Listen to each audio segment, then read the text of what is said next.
Today, I'm going to be revealing one editing trick that has been kept secret by top YouTubers until now. And I had to go on an endless YouTube search by watching several videos to get this so that you don't. What if I told you that mastering just a few simple editing techniques could transform your YouTube videos, and I'm about to show you how. Welcome to Scenti's Guide to Creating Content series, where I talk about all things content creation and how to level up your content creation game. Whether you're new to content creation or looking to up your game, today's video is packed with essential tips on how to edit and film your YouTube video like a pro. I'll cover everything from planning and scripting to short angles, filming techniques, and post-production editing. By the end of this video, you will have all the tools and the necessary information you need to create a very polished and engaging video on YouTube. So let's dive in. This video will be divided into 3 different sections: the pre-shooting phase, the shooting phase, and the post-shooting phase. So let's start with the pre-shooting phase.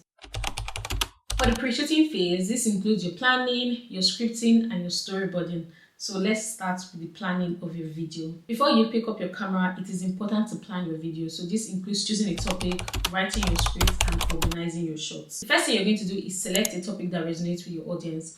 Consider choosing a topic that your audience are interested in or something you're very passionate about. Use tools like Google Trends, YouTube search engine, YouTube Studio, or vidIQ to select popular topics. In this video, I'll be talking about how I use vidIQ and YouTube Studio to come up with video suggestions. So I'll be starting off with vidIQ. This is a tool that helps creators manage and optimize their channels. It offers a variety of features, some of which are train analytics by providing insights on the channel's performance, including views, subscribers, and comments. It also shows when a channel's subscribers are most active on YouTube. Keywords and topic research, which helps creators to find keywords and topics for their videos. Creating SEO-friendly descriptions, titles, and tags. And lastly, video ideas. It provides a daily selection of video ideas generated by AI and ranked by how well they'll perform on a channel. The second tool I use is YouTube Studio. This is very easy to find. For this one, you go to your YouTube Studio, click on Analytics, click on Inspirations, and over here you're going to find endless videos.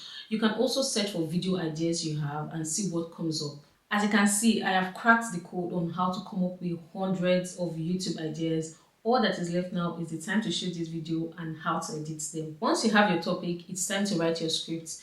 A well-crafted script helps keep your video focused and ensures you cover all the key points. Start with an outline that contains the introduction, the main content of the video, and the conclusion.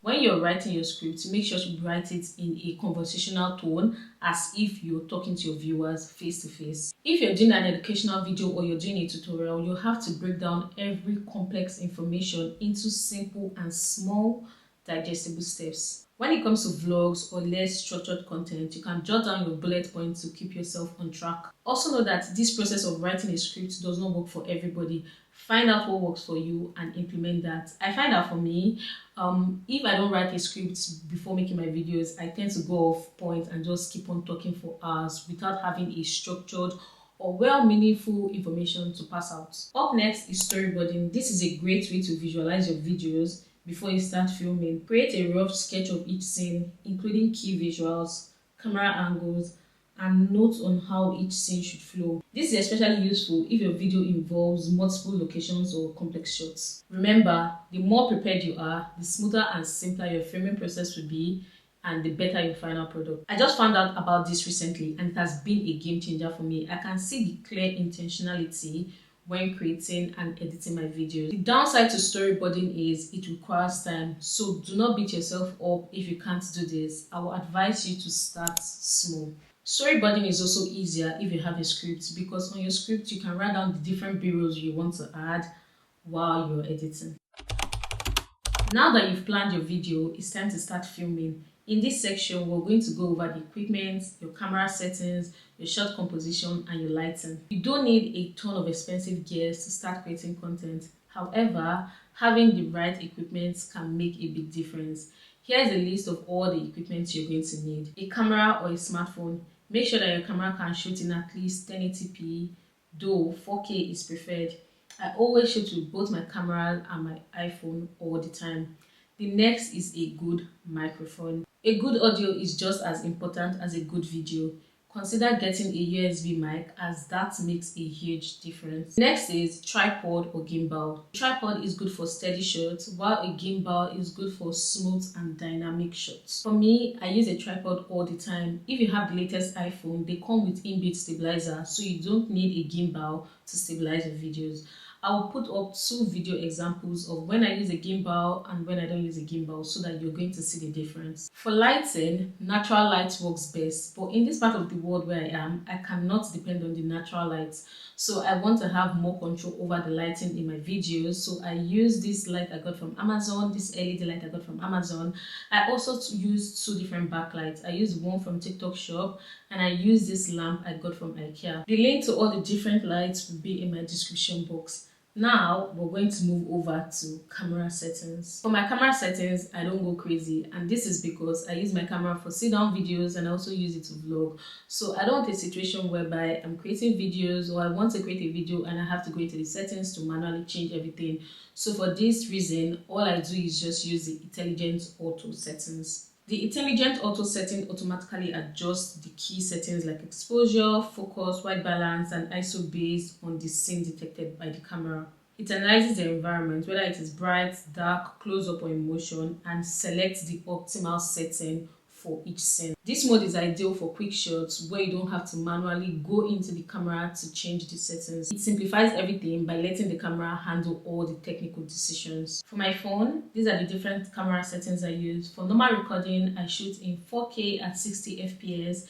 This takes a lot of space, but in my opinion, it is worth it. I personally love shooting in 4K, but you can shoot in 1080p. For slow-mo recording, I shoot in 1080p at 280 FPS, and for cinematic recording, I shoot at 4K at 30 frames per second. When shooting in cinematic mode, I set my f-stop to 2.8. I've played with the different settings and the different f-stop, and 2.8 seems like a sweet spot for me. Take note that a lower f-stop will create a shallow depth of field, blurring the background and keeping the subject in focus. When shooting with your phone or shooting with your camera, one thing I will always say is, before you start shooting, make sure to clean your lens, because if your lens is dirty or your lens is blurry, it will affect the quality of your video, and you don't want that. Up next is shot composition. A good composition helps to make your video more visually appealing and helps to effectively pass your message. Here are 2 basic shot composition techniques. The first is rule of thirds. Divide your frame into a 3x3 grid and place yourself in the middle. Imagine how confused you'll be if you see me making this video and this is where I'm seated. This makes sense if I'm talking to someone in the room, but if I'm all alone talking to you guys, it makes sense to be in the middle. The second is headroom and eye level.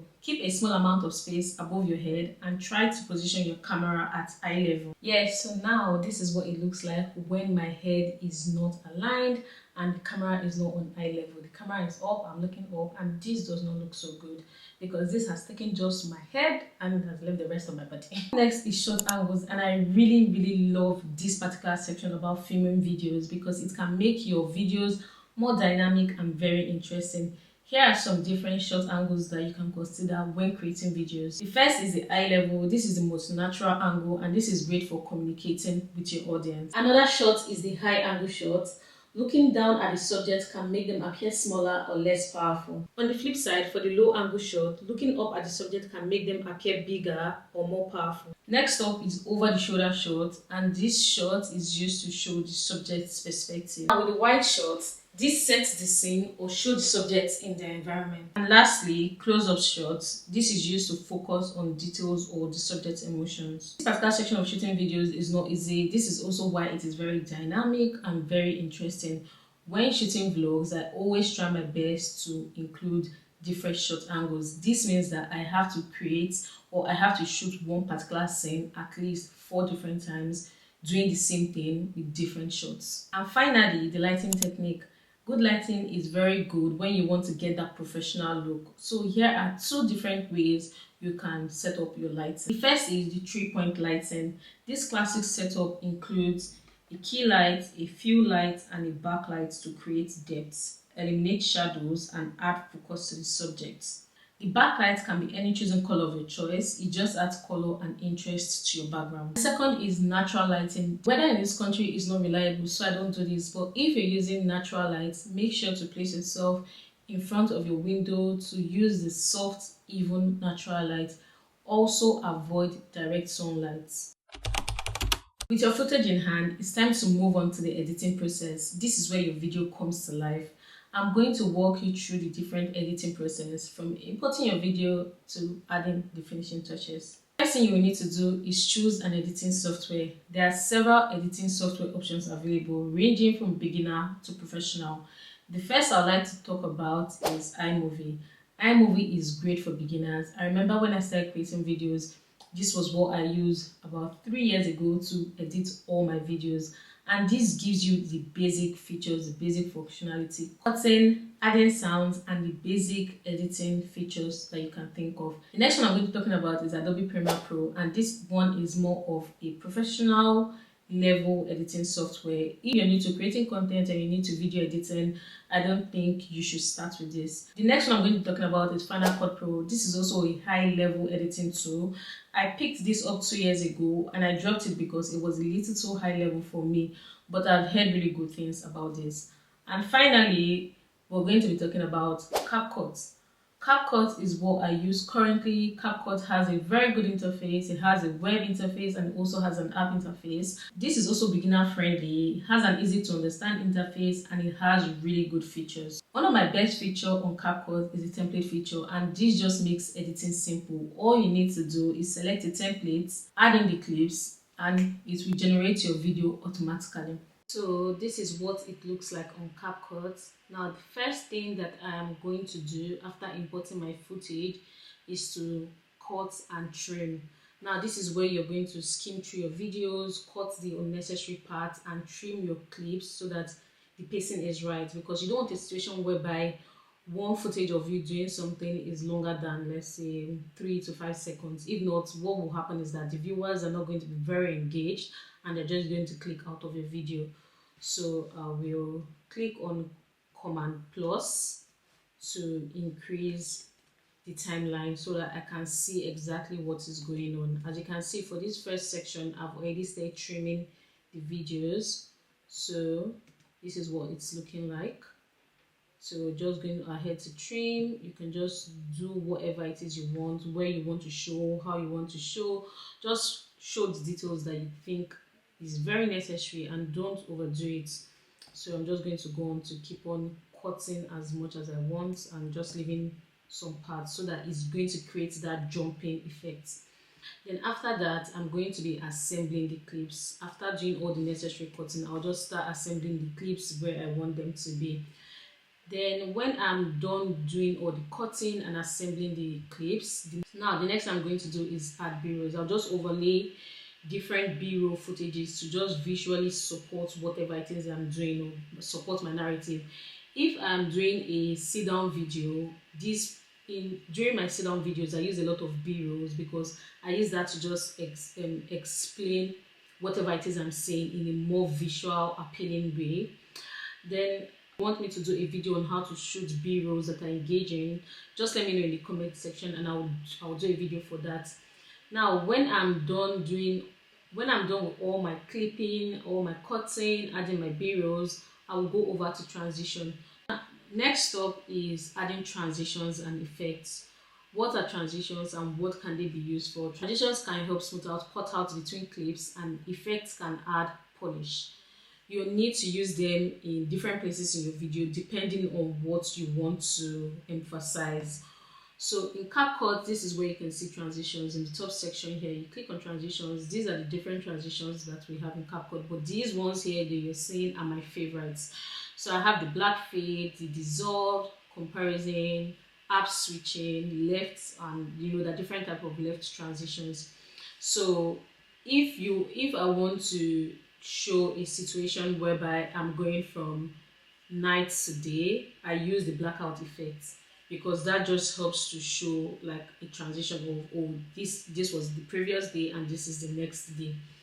Now there's something called crossfade, dissolve, and all that. This is dissolve can help change the scene, but it's going to be very soft. Now let me use dissolve so you see what it does. If I click on dissolve, let me expand this timeline. So from this scene, you can see I'm just doing this. Can you see how, can you see it was just very well? No, let me put the dissolve somewhere else. Let me put the dissolve here so you see what it looks like. So can you see it just, so I have kept the dissolve in between these two clips. So this is what is going to happen. This is what you're going to see.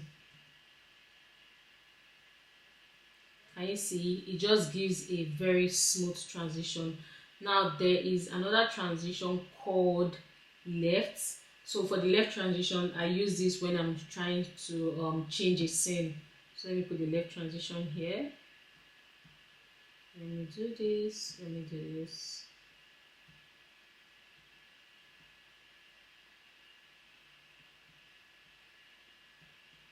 Now this is what you're going to see. Can you see that smooth transition? Like those are the different transitions I use. Now there are several transitions of CapCut. Like I said, these are all the different transitions, but these are my favorite. These are the ones I use all the time. Now for effect is just beside transitions. I mostly use the blur, zoom in, camera shake, and horizontal opening. So if I go to video effects, I go to favorites, I'm going to see the different, these are the different favorites, different favorites effects that I use, but I mostly use horizontal opening. I use black to white, white to black. I also use this what's the word, quick matte. I also use this quick matte effect too as well. So that's all for effects. Next up is music and sound effects, and this can greatly enhance the vibe of a video, and here's how to incorporate them. The first thing I do when looking for a song that I want to use on my video, be it a vlog or a sit-down video, the first thing I do is to go on YouTube search. The first and the most convenient is to go to your YouTube audio library to look for songs. You can also filter by genre and the mood of your video. The second way is to get my songs from thematic musics, and most of the songs I use from thematic musics, I use them in my vlog. The last is YouTube search. I go to the search bar, type the vibe I'm going for, then just add copyright after it. And that is all. You'll be amazed by the amount of songs you're going to see that are really nice and they are copyright free. Next up, after adding the different songs that you like, you need to adjust your volume levels. You need to balance the audio so that your music doesn't overpower your voice. When you're adding the music from the beginning or when it's about to end, you don't want it to end abruptly, so you need to add a fade. So if you click on the music that you want to add, you come to basic here, you can see volume. You can use this to increase or decrease how well you or how loud you want your song. Now this is what I was talking about. When your song is starting or when your song is about to end, you don't want it to just end abruptly, so you need to use the fade in and fade out.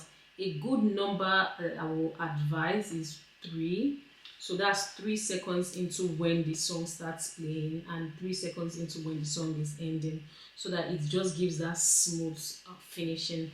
Lastly, what I want to talk about is adding sound effects, and you can add sound effects for emphasis and just to make the user know that, oh, something is happening. One way I like to use sound effects is when I'm adding text or when I'm changing scenes. Like that's when I'm using effects. So in between these effects, what I can do is I'll go to audio, I'll click on sound effects. Then I have some of my favorites. I have suspicious, I have click, I have pop. But if I'm supposed to use something in this, if I'm supposed to use an effect for this transition, what I'll most likely use is a swish or a whoosh. So let me click, let me go for whoosh. So this is what happens. Or I can go for swish. So this is what it looks like or sounds like. That sound effect that I always use, apart from the swish or the whoosh, is mouse click. This is really good when you want to emphasize a text that is being shown on the screen. Finally, we are on to exporting and publishing your video. Once you're done editing your video and you're happy with it, it's time to export, and let me show you how I do this. Settings, choose the right resolution depending on the resolution you're shooting, either 4K or 1080p. and the format of this video is usually in MP4. Next is to create a thumbnail that is eye-catching and represents your video well. Use the techniques I covered in the thumbnail creation video. The link to that video is going to be somewhere up here. And finally, upload your video on YouTube. Add your title, add your description, add your chapters, add your relevant tags, and you're good to go. Congratulations, you've now learned how to film, edit, and publish a YouTube video. Remember that the key to success on YouTube is consistency and constant improvement. Keep practicing, experiment with new techniques, and most importantly, have fun with the process. Alright, so that brings me to the end of the video, but before you guys leave, let me give you a sneak peek on what is going to be coming up next in our content creation series. I've got something really exciting lined up for you guys. In my next video, I'm going to show you how I batch create content and make sure that I don't run out of videos to publish. If you've been looking to level up your content creation game, you do not want to miss this video. So do not forget to give this video a thumbs up, click on the notification bell so that you will get notified when I post another video. And of course, if you have any question or video requests, drop them in the comment section and I might just feature your request in the upcoming video. Thank you for watching, and I will see you in my next video with all the content creation secrets and tips you've been waiting for. Bye!